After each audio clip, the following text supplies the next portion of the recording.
Oh man. Welcome to That's another funny. episode of BW Flix, the average movie critic. As you just seen, we will definitely be reviewing two movies from the late great Chuck Norris, and that is Missing in Action and Sidekicks, with the funny underrated Joe Piscopo in that movie. Mhm. Man, B, I hope you're doing well, man. I'm doing okay myself. Yeah, I'm doing great. I'm doing great. Good, good, man. And again, rest in peace to Chuck Norris. As you can see, 1940 to 2026. He was born in March, died in March, and he was 86 years old. Going strong, man, until the end, right there. But we miss you, Chuck. And but we're gonna always have him in these movies, and that's why we're doing a couple of reviews here on two of his movies.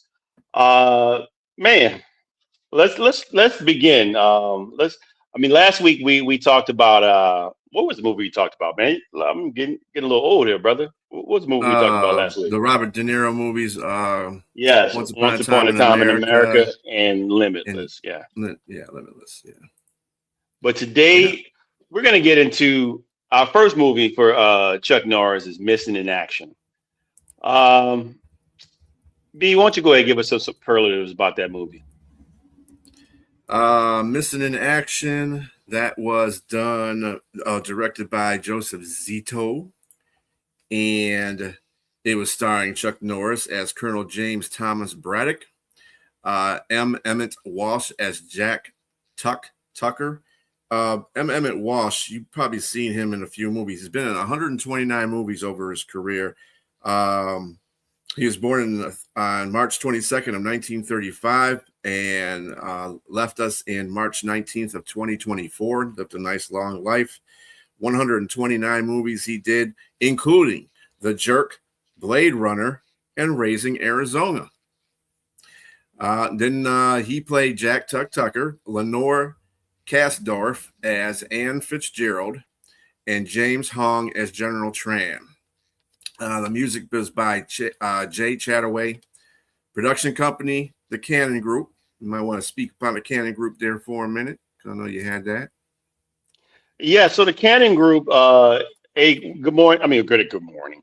Good afternoon. It's good evening now, Danny. That's why I was confused a little bit there. Look, Chuck Norris. He did a lot of films with the Cannon Group. Also, so did Sylvester Stallone in Rambo 2, I believe. I think that was Cannon Group. No, you know what? They didn't do Rambo 2. They did the movie. They paid him a whole bunch of money for to be in a movie, and that was Over the Top. If anybody knows that, he was in Over the Top. Over the top with Stallone, right? Yeah, and Mm-hmm. Robert Loggia. Mm-hmm. So Globus and Menahem Golan, they were in the from 1979 to 1989 and 1979 and 1994 respectively. These two guys did, like I said, quite a bit. Yes, this is Chuck Norris week. Quite a bit of movies, man, and I really these are more movies. If you guys, Ronnie. if anybody has watched a plenty great deal of movies like action movies that were cheesy, that were just the kind you sit down in front on. It was, as a matter of fact, you might remember TBS, Mm-hmm. the Ted, what is it? Broadcasting. Oh, what was it called? Ted Turner Broadcasting Turner Station. Broadcasting Company, yeah. Yes. So they used to have a saying for guys who like movies. It was like movies that had Tango and Cash, that had the Red Scorpion, had uh, this movie, these Mission in Action. These are the type of movies. This is the type of movie that both those guys that I mentioned from the Cannon Group. As a matter of fact, if you look up the Cannon Group, there's a documentary about them and all those movies and stuff like that. It's great. If for anybody that hadn't seen that, it's an excellent watch. But yes, that's the Cannon Group. During that time, they had their run in the the '80s and the early '90s. All right. And it was just this movie was distributed by MGM. The release date was November 16th, 1984. I tell you, 1984 just had movies just coming out the butt. You know what I'm saying? It's just they had all kinds of movies out.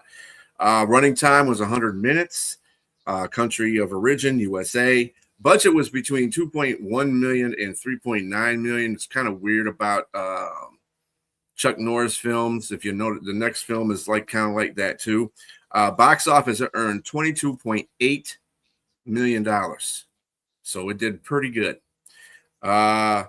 Jean-Claude Van Damme was a stuntman in that movie and uncredited as a soldier extra. So that was one of his first takes.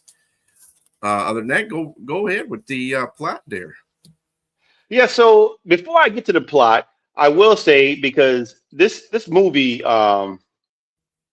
it came out 2 months before Rambo First Blood 2. And hey man, you got to check some other movies out by him, man. He's got a lot of good ones, man. Silent Range, Rage, Delta Force, like you said, Delta Force 2, the Lone Wolf McQuade. There's a lot of movies out there that he's got, man. There was some pretty good ones. That are, again, for guys who like movies, because you're not, if you're looking back on them from 2026, there's a lot of dated stuff that's in these movies. But and you know, Chuck Norris is a guy that's going to give you one or two lines here and there, same monotone voice, and a lot of kicks to the face. And so that's pretty much what you want to see is just a whole bunch of kicks with cowboy boots on and a cowboy hat, or with an M16 or M60 machine gun in a military movie. Now that being said, again, the concept of the film originated from a treatment written by James Cameron, believe it or not, in 1983 for the film Rambo 2. So it explains the similar plot lines between Rambo series and Missing in Action series. So if you're wondering if it has some similarities to it, that's the reason why. And that's why they came out to prevent copyright infringement. They came out 2 months ahead of time before Rambo 2. So that and the Mission in Action 2, they all came out at the same time. Yeah, Windsor, man. So do we, brother. So do we. Now, starting with the plot, we deal with a soldier by the name of Colonel James Thomas Braddock. This is the star of the movie. He's a colonel that he's. It starts with him in Vietnam, and the film was on location in the Philippines. But anybody that does not know, it was on location there. But it starts in Vietnam, and you see him leading a bunch of soldiers trying to get to a destination point. At the same time, they're ensued with a battle with the Viet Cong, and they're going back and forth. Soldiers are dying on both sides, but they're still trying to get to their destination at their meeting spot with rescue helicopters. They get there. Some soldiers are being rescued. He's one of the ones that are left behind, and as they're dying, like I said, I mean, one of the helicopters got blown up by the Viet Cong, and you see him on one of these stands, and he sees some soldiers, Vietnamese soldiers underneath him, and he jumps and dives on them. He jumped and dived on them, and committed suicide. But it turned out to be a dream, and so we wake up. He wakes up from a dream, and he's again. We're at a point where he's 10 years removed from being a POW or MIA himself. And he still has the mindset and dealings that there's still some soldiers, American soldiers that are left over there that are still POWs. And he wants to go over there and rescue them. So he gets with a senator, he gets with another representative, and they go over there. He decides to go there, and he has opposition. He has opposition from one of the generals from the Vietnam War. That's as the B mentioned, the aforementioned General Tran, played by James Hong, and he's saying General Tran is saying that the reason why he was imprisoned is not because he was a soldier that was a prisoner of war, but because of his war crimes. And so they go back and forth with that. And one of the cool lines that Chuck Norris's character, Colonel Braddock, says, he said, the guy asked him a question and asked, did you know, Colonel Braddock, that there was a $5,000 bounty on your head? He said, actually, it was $20,000.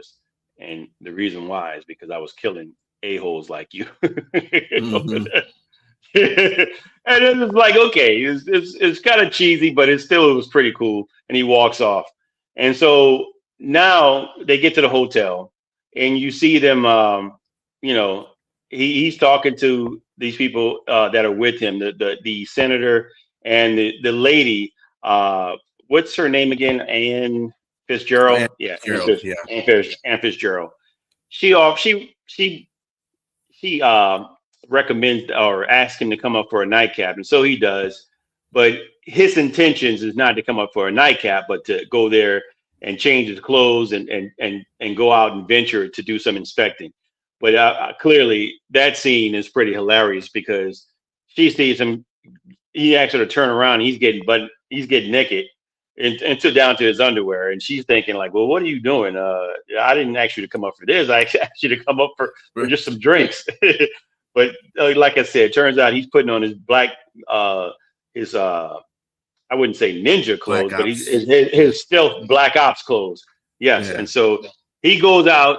He goes to General Tran's home, and he holds General Tran at knife point, and to get communication out of him to see exactly where there might be a camp and where there might be soldiers. And he gets it out of him and turns him to turn over. He gets ready to leave, and Tran tries to kill him, but he unsuccessfully misses, and Braddock kills him with a knife. And so this ensues a chase from all of his trans soldiers trying to take him down, and they don't. And he gets back to the hotel, gets to the room, puts the lady down in the bed just in time before they get into the room and find out that he's been there the whole time. But and she becomes his alibi for the movie to be there. And so the other general, because as I'm going a little bit further ahead, I'm going to backtrack a little bit. He has a few flashbacks of some of his moments at the as a prisoner of war, right? Missing in action soldier, and he gets tortured. Of course, he's hanging from his wrist and with nothing under his feet. And the General Ving, is the same guy that works for Tran that's looking for him that breaks into the door into the hotel room. He cuts him, and they just show a small glimpse of the torture that he might have incurred from the Viet Cong. And that being said, he tells him Back to the Future in the hotel room, how convenient. He said, "Don't be here tomorrow. You need to be gone." And so, I'm paraphrasing that. And Hmm. so that doesn't happen. He goes to Bangkok to look for a friend, and that's the gentleman we're known as Jack Tucker. What a name there! And that's played by by Emmett. It is. What's going on? You should, man. Nobody An likes eye Chuck for an Norris movies. eye. What's going on? Yeah, that's a great movie. That's actually it made him an international star, is what it said. But Yeah. he's got a lot of really some Hmm. underrated gems that people should check out, man. But I'll get into that later. Um, but with that being said, Chuck or Braddock definitely goes to Bangkok. He finds his friend, and he has assassins trying to kill him the whole time. They know where he's at. They're trying to kill him, and of course they don't. He doesn't get a scratch. As a matter of fact, Braddock doesn't get a scratch the whole movie, except when he was That's Chuck Norris movie for you. that's Chuck Norris. He doesn't get one scratch, and he's a one man wrecking machine in the movie. And I'll get into that at the end. But yes. So he gets his partner. He finds him in the bar. He tell him what's his situation and what he's trying to do, and tell him he owes him some favors. So he needs a boat. He has a boat. He needs some weapons. He finds weapons for him, and they go get the weapons, get the boat, the tactical boat that they need, and get the weapons, and he brings him to where he needs to be in Vietnam. But while they're there in the boat, General Ving happens to be on the boat, and I think we're going to get to the part where there's an actual scene that we want to show you a clip of this particular scene. Yeah, this is a different general, but he was also part of the encampment that he was being held prisoner at, and he was Oh, in also the the one hotel, you that mean? took In the hotel? no, this is actually when he goes back, and he remember he catches each one of them, and he kills each one of them because what they did to him in the camp, and then he's trying to go find the rest of the MIAs. This is another general that was in there. So yeah, this one here.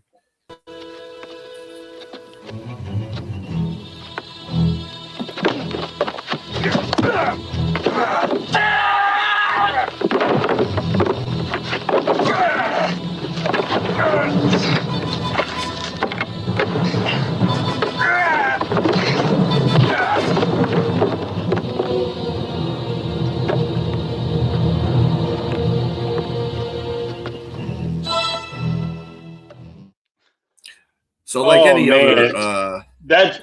any other Chuck Norris movie. That's part 2. That's part 2. Yes. That's Missing in Action 2. That's when he was actually a POW. Or when he went back, like you said, he went back. That's Missing in Action 2. Sure about that? Because it came off the same clips. Oh no, yeah. I was like, man, he looks older here, but I mean, it's okay. It's okay. I still love that in the movie, but yeah, for sure. That's Missing in Action 2. That dude, that guy, he was in 2. The Asian guy, yeah, for sure. Okay. It is what it is. But that being said, and that's why we do this show, because we get to talk and laugh and joke about our movies. It's Chuck Norris kicking butt. What else can you? I mean, What else can it be? So. Let's say him and Tuck, they get to the area where they are, and Tuck said he lets him know he's not going on the island, so he goes on the island himself. He finds a camp, the camp that the general told him about, but he surveys it, and then he has plastic explosives. He has, like I said, his machine gun, and when the time comes, he blows up certain areas to cause distractions. He doesn't get a scratch. He takes out all the soldiers that were there and goes into the little prisons and open them up and finds that there's no American soldiers in any of them, but there are some Vietnamese soldiers there that were imprisoned as well. And so they tell him thank you and said they're going to grab their guns and fight for their freedom as well. And so they take off. He goes back to the boat, finds out that the soldiers he finds out from the Vietnamese soldiers that 3 hours ago they moved the soldiers and they're taking them along the road. So that's along the river. And so they're traveling along the river. They see the soldiers in the 5-ton vehicle in the Jeeps, and then of course they start shooting at them, and they're taking out these vehicles and they shoot them down. And what's funny is that 3 soldiers that are in one of the 5-ton trucks, the boat that they're in, they shoot it with a grenade launcher.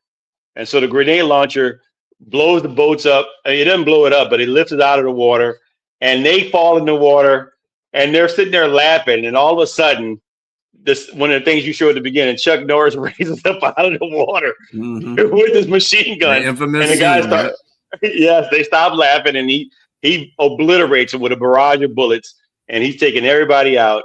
And of course, he goes and saves the POWs. And then here comes another group of Viet Cong, and they get in the vehicle and they drive along so they can get to another boat. Now, once they get to the boat, they get to the rendezvous scene for the helicopter to come to them, but they're in between the soldiers that were chasing them and soldiers that were in the boat, and also soldiers that were coming in the tactical boat. So they're taking on all these guys. Of course, the guy that's on the big boat that belongs to Tuck, he's shooting, trying to give them some cover fire, but he gets killed. And then of course Tuck sees it and said he says a cool line, "I'll see you in hell," to Braddock, and jumps up in the water to go get on the boat so he can take over the machine gun and start shooting or a 50 cal, whatever it may have been, and shooting at the tactical boat. that gives him time to get on the helicopter, and of course he blows up, and Tux, subsequently dies, as the movie pretty much alludes to. And then the helicopter blows up the tactical boat, and where they are on their way to Saigon, or uh, Cho Min, what is it, Ho Chi Minh Yeah, Ho City? Chi Minh. Yeah, Ho Chi Yeah, Minh. yeah, but it's formerly known as Saigon. Anyway, Hmm. they go there, they land there, and they provide proof that there were American soldiers there, and the movie ends like that. And B, I'll let you go first with your review of it and what you think of it, and I'll come back with mine, with right behind you. Well, I think the thing about it, you could tell that there was 2.1 million, between 2.1 and 3.9 million dollars spent on this set. The explosions were okay, but it's like a lot of stuff on there was kind of like, eh. But again, we're in the 21st century. This is the 20th century, so a lot of stuff hasn't been made. They had to do the best what they can to be realistic about it. I do like the premise of the fact that it was based on a Vietnam War POW MIA issue that was going on at the time. It was going on at the time of the movie when it was set. There was a lot of MIA soldiers, and of course, your State Department was always saying, "Oh, there's not any MIA over there," because this is big bad America. We can't be showing any weakness that we got anybody over there. And that was the whole thing about Chuck Norris's character. He wanted to go over there and prove to the United States and to Vietnam, hey, and to the world itself, hey, there's MIAs over here, and I'm going to find them. So, it was good. I like that point. I like the historical point of the movie, and it played pretty well to it. And Chuck, of course, is Chuck. That's why we have memes made for him, because he doesn't get touched in this movie at all. In fact, I think that his Tuck gets blown up with his boat. So and that was his ride and die right there, because he was very reluctant in a lot of scenes he was talking about, but hey, he stuck by his side when it counted. So it was pretty good. I like the movie. I'm not saying it was the greatest movie ever just because of the cinematography, but the history and the fact that Chuck Norris didn't do. I mean, be an actor. I mean, Chuck Norris was one of like the greatest actors ever, but I mean, he was like one of those typical action film actors. So I'm gonna give that one about 2 popcorns, 2 dancing popcorns, man.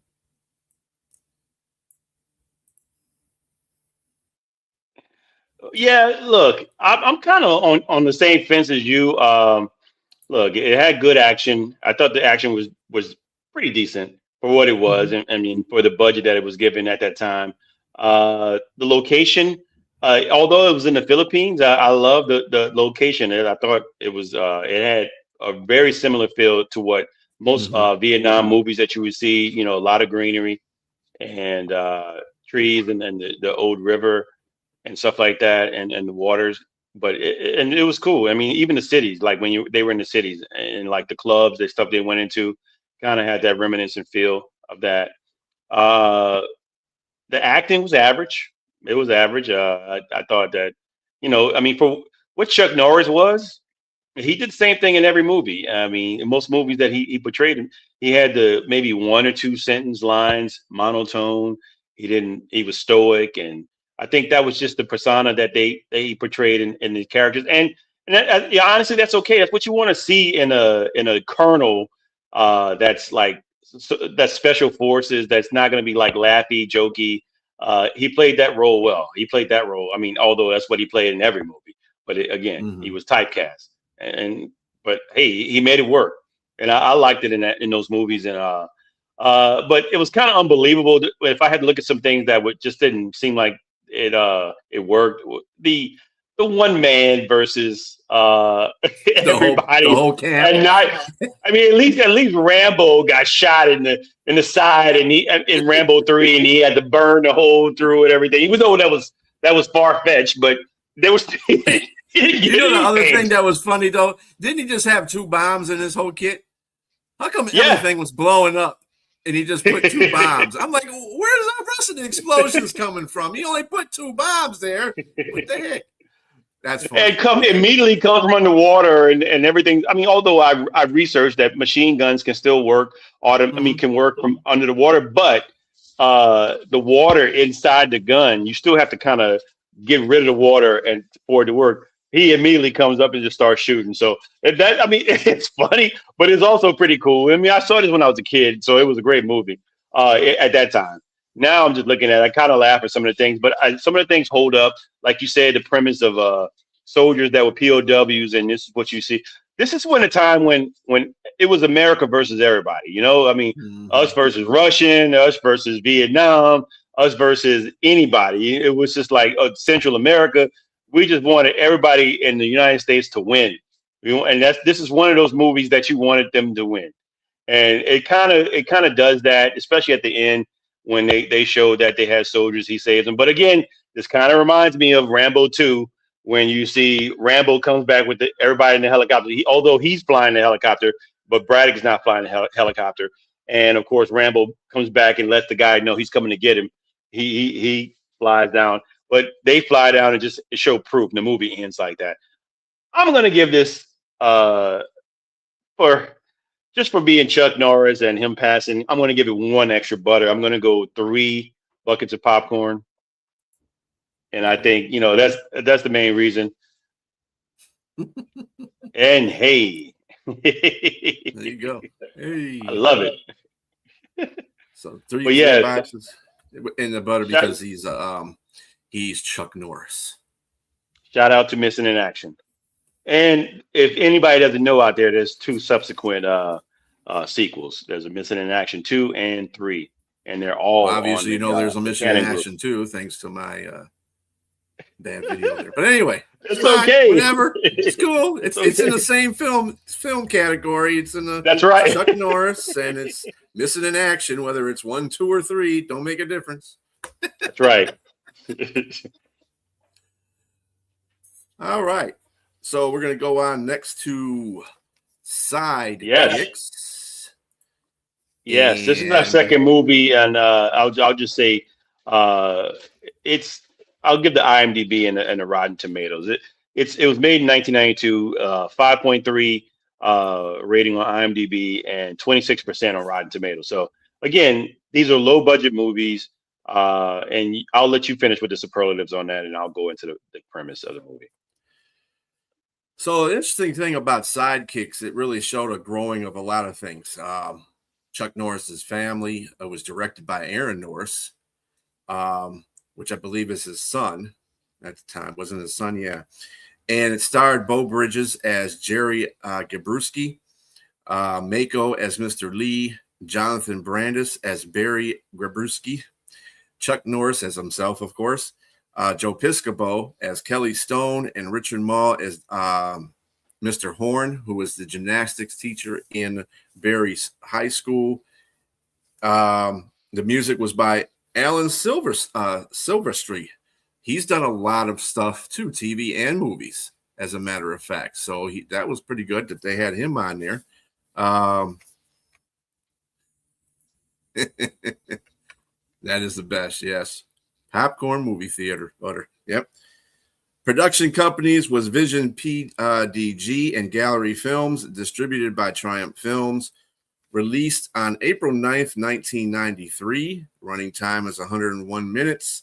The country originated, USA. The budget was between $8 million and $10 million. I told you about this whole, they don't know exactly. I'm trying to figure that one out. You should know exactly how much it was.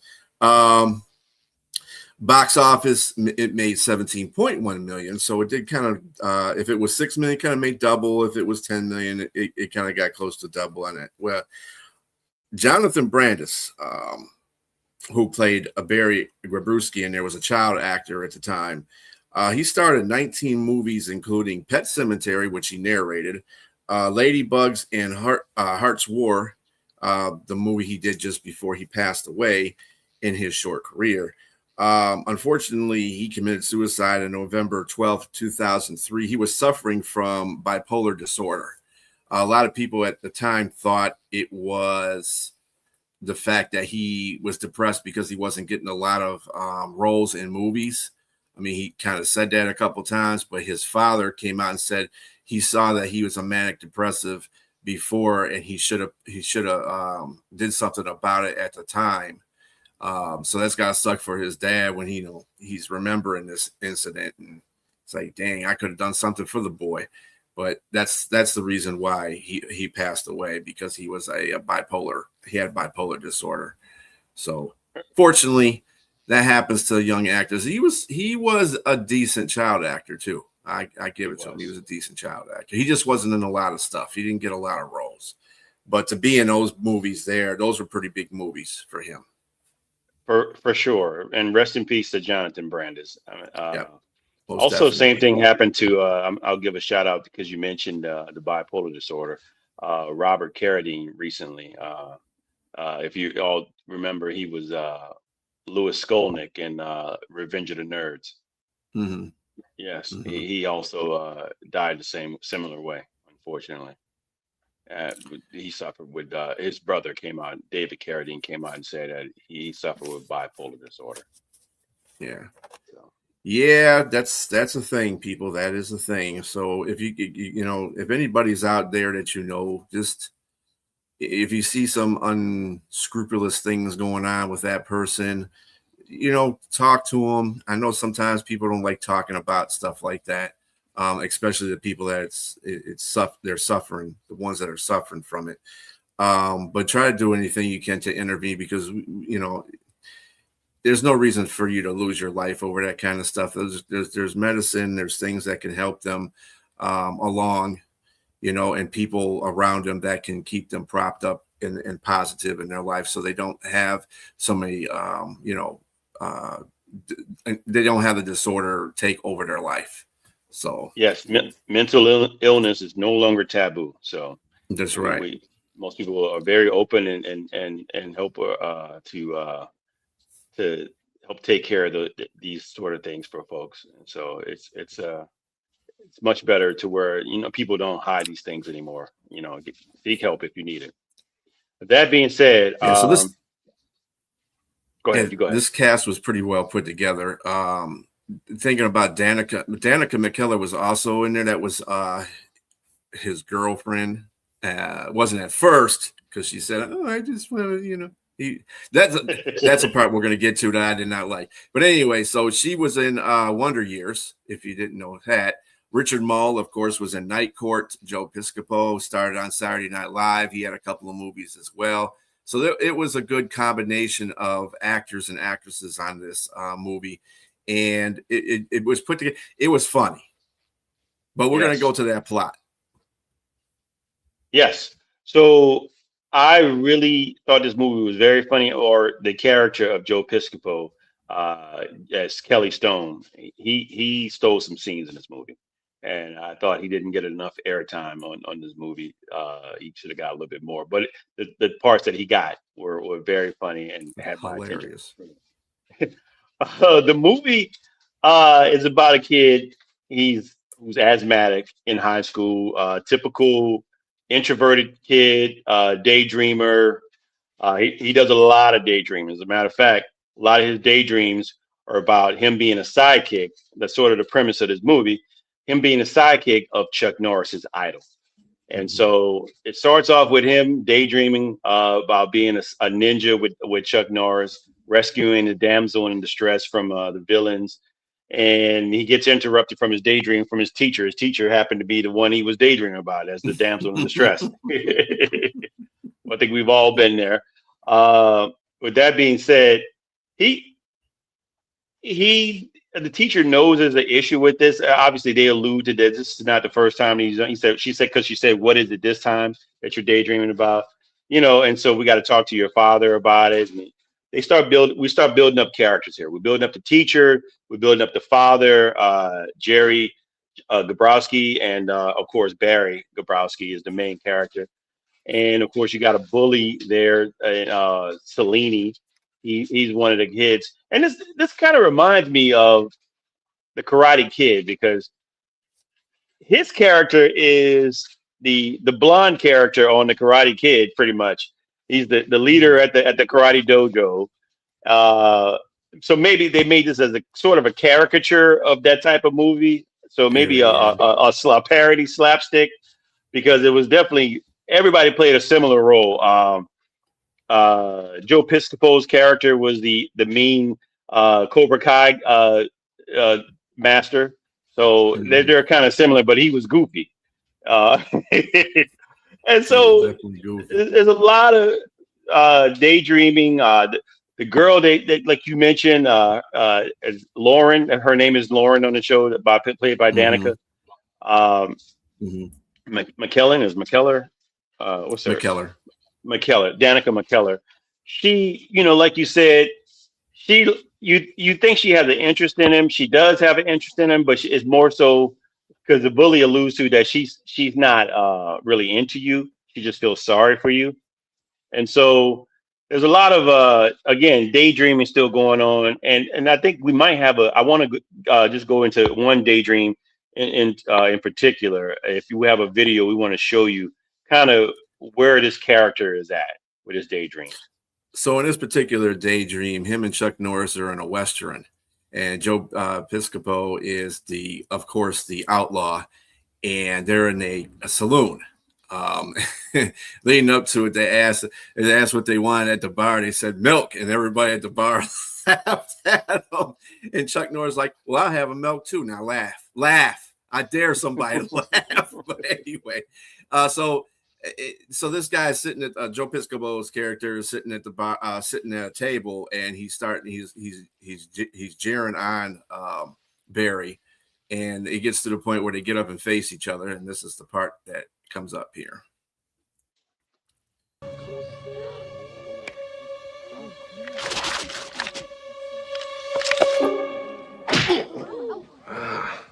Ooh. That was for nothing.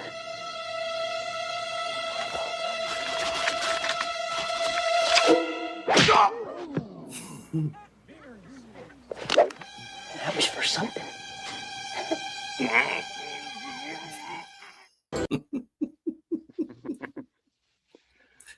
So when we Yeah. see this, I mean, this is the mindset of somebody that might be bullied, that might want to see themselves as better than what they are in their own life. And I mean, I can relate. I mean, I had to fight as a kid, because I was little, and you had guys out there, they didn't like you, if they for whatever reason it was. I mean, just like it is, just wanted to be pick on you, and so you had to end up fighting. Mhm. I definitely fought. I've had some black eyes. I gave them back. But I had to learn the hard way. I couldn't just daydream about anything. But this kid, and that's what I'm about to allude to. In this movie, he he finds out. I mean, the teacher talks to the father, and she letting him know where he's at, and finding out that maybe he hadn't been spending enough time with him. He's working more, and he even has to make a more of a concerted effort to spend more time with Barry, and that's what happens. And so they try to go and get him signed up into karate school, and this is the school for Kelly Stone, and find out that he's not really what he envisioned, because he found him to be more of a jerk. Mhm. He's not like his idol Chuck Norris. The things he read about, the things he watches. Chuck is more of a even kill, a really nice and humble guy. This guy is far from humble at all, and he yells at his dad for which his dad kind of deserved to be yelled at for walking on the mat with shoes on when everybody else Mhm. got their shoes off. But again, besides the fact he still was just a jerk, and so they Mhm. leave, and his teacher lets him know that her uncle's coming into town, and that he understands he's coming. It's kind of similar to him with the daydreaming and all that kind of stuff like that. and he's kind of a special guy, and that he could teach him to do martial arts, and that's what eventually happens. He gets him, to starts to training him and getting him to understand more so different things and start build. And as he's training him, he's building up his confidence. He's building up his confidence. You see, he threw dough at him in a restaurant and hit him in the head, and he said, instead of calling him he called him a nickname. He called him Dumpling instead of calling him because he hit him in the head. So with a dumpling, so because of the dumpling, it's hilarious. But as time went on, he starts to build up more skill set, which is still kind of funny because it's only a few days that he's becoming this elite karate kid. He's in the gym. He's climbing the rope. Chuck Norris, his in his head is with him, teaching him how to climb a rope, and he does it. And of course, he gets bullied again, and because he's embarrassed in front of everybody. But again, the time as time marches on, and the more training he gets, the more he becomes more confident. And of course, their first battle between him and Selene ensues in the gym, and they threw blow for blows, Brian. They threw blow for blows. I was impressed, and so was the coach. The coach was impressed too. That he stopped him, but he looked at the kid and said, "Good job, good job." Because he stood up to the bully, and the things that he realized he can do because of all the training that he had experienced inside of 10 minutes. He right. He knew that he had become something bigger and better than himself. And what you alluded to that you didn't like is the girl initially told him that she only liked him because she only liked him in a certain way, and that's because that's just life.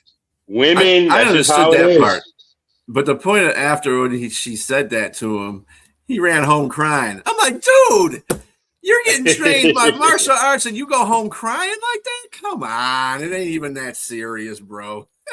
You can see there was some underlying issues there, though. You could see the mother was gone.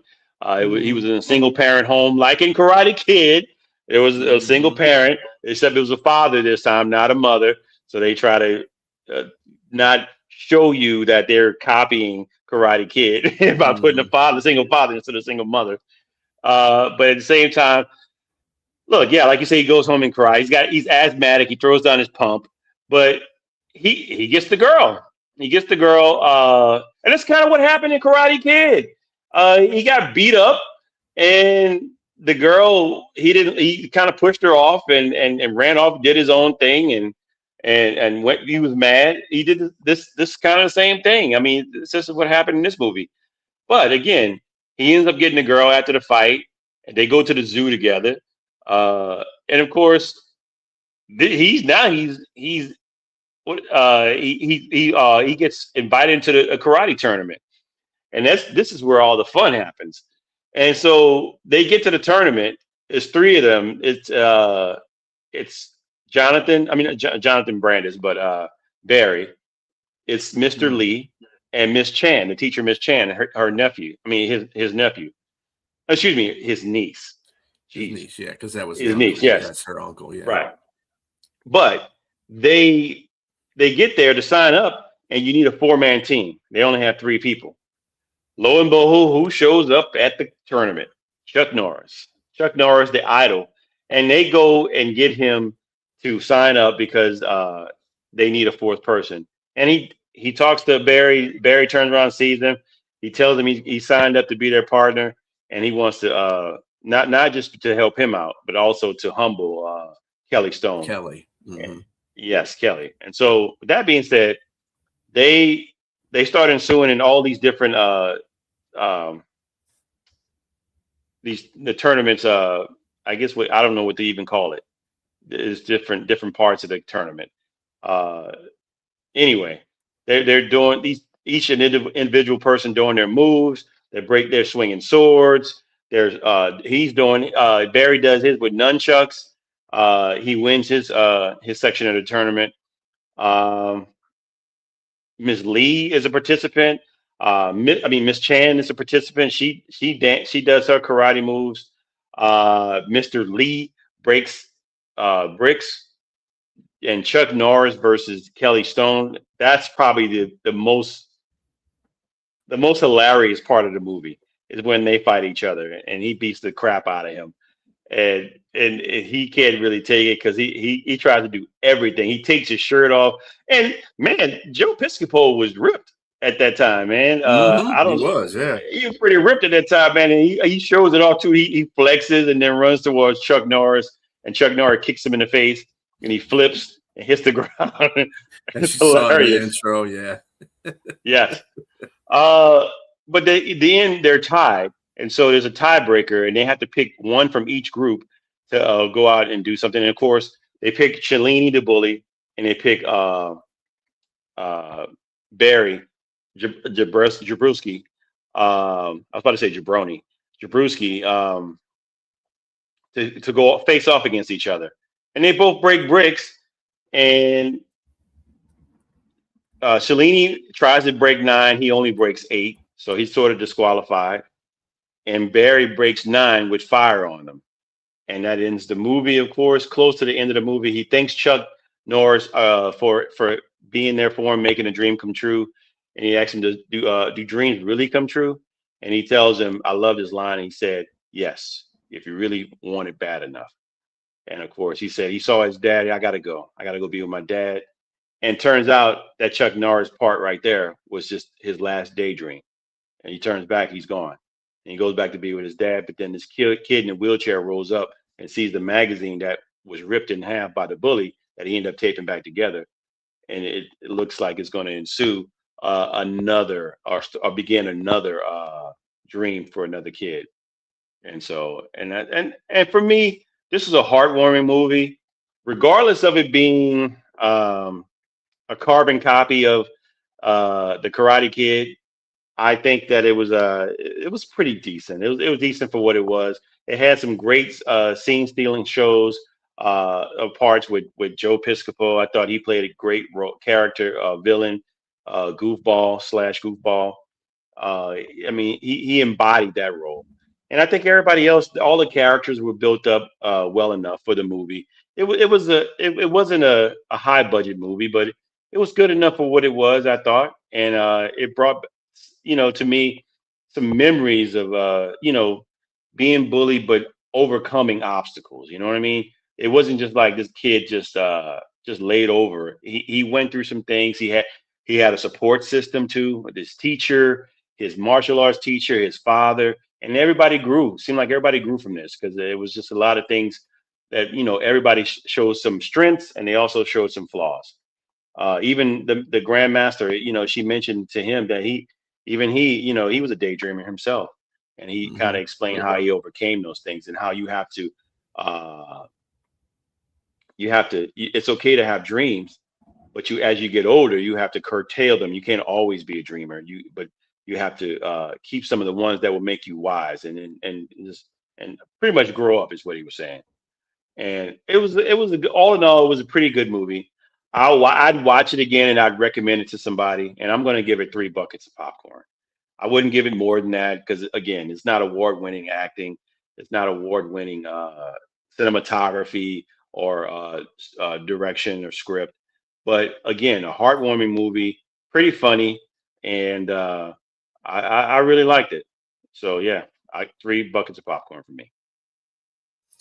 Uh, I thought this was actually.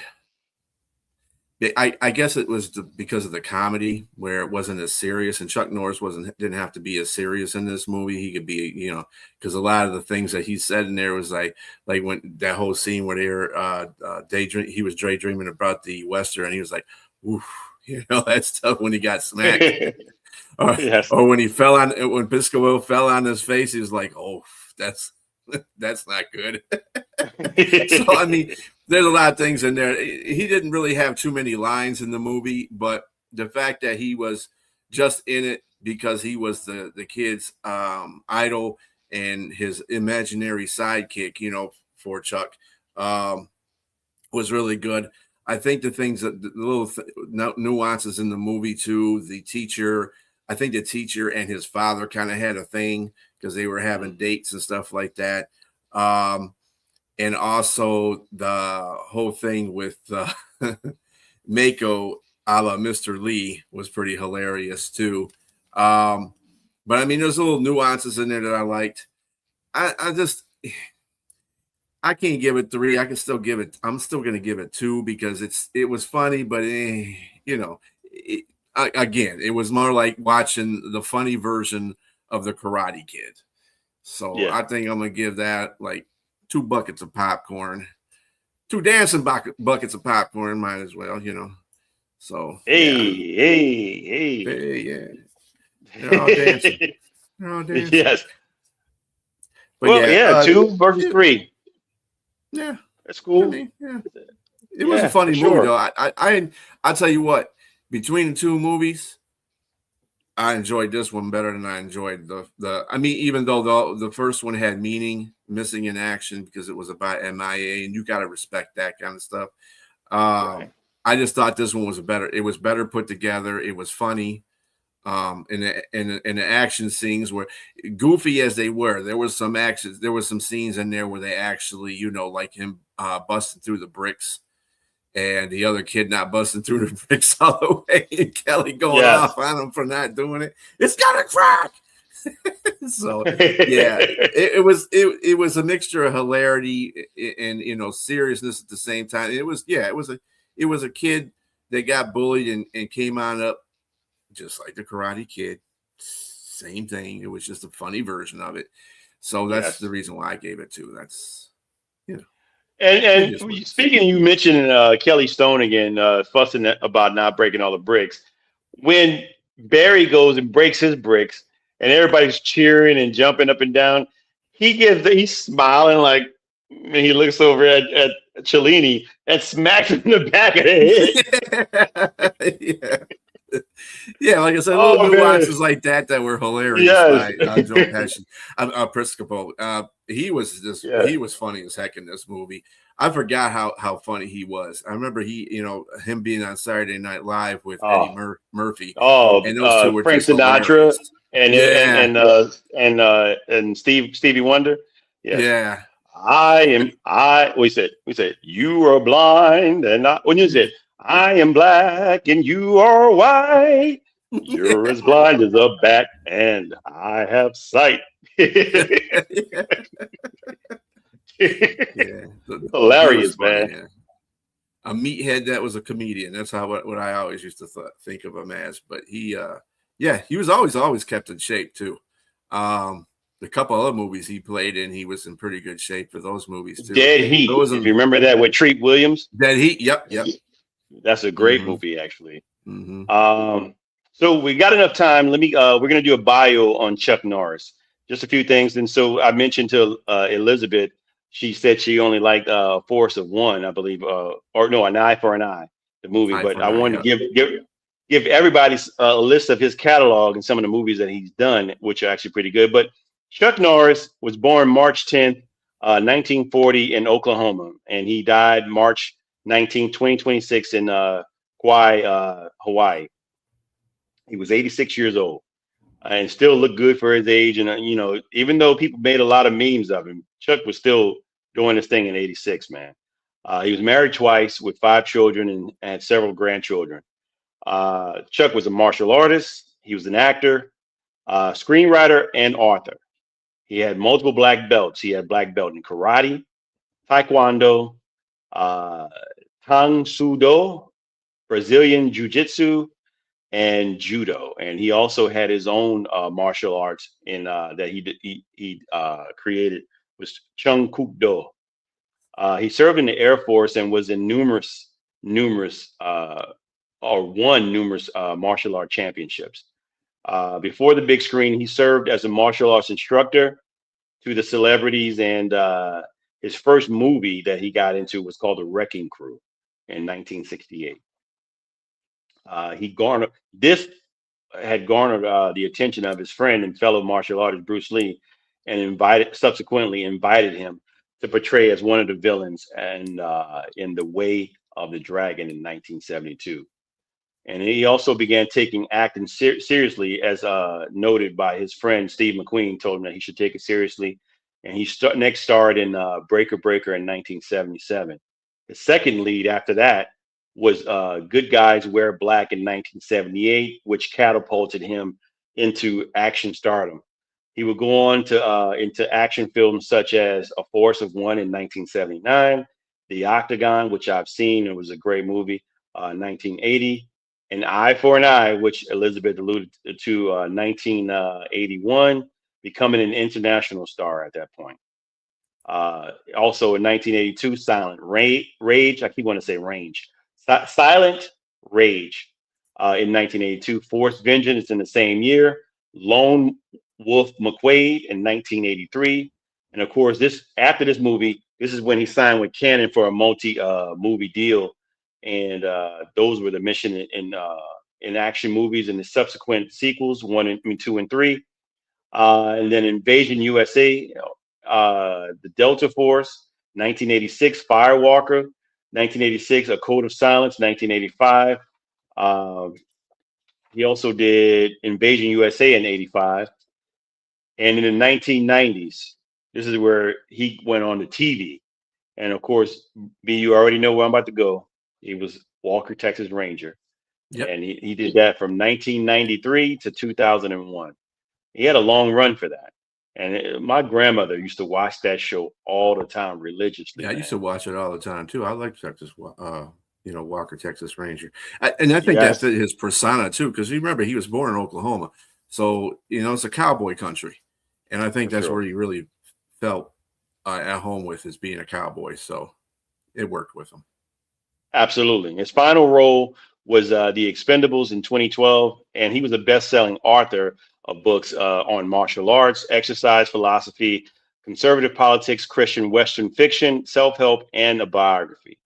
Rest in peace, Chuck Norris.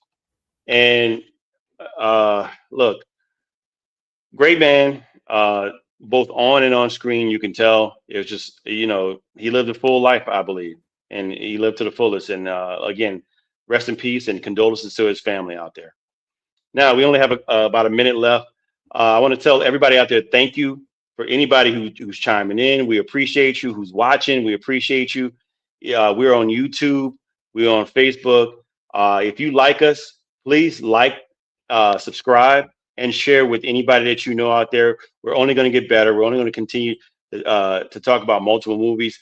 I didn't pick any movies just yet, and that's what I forgot to do.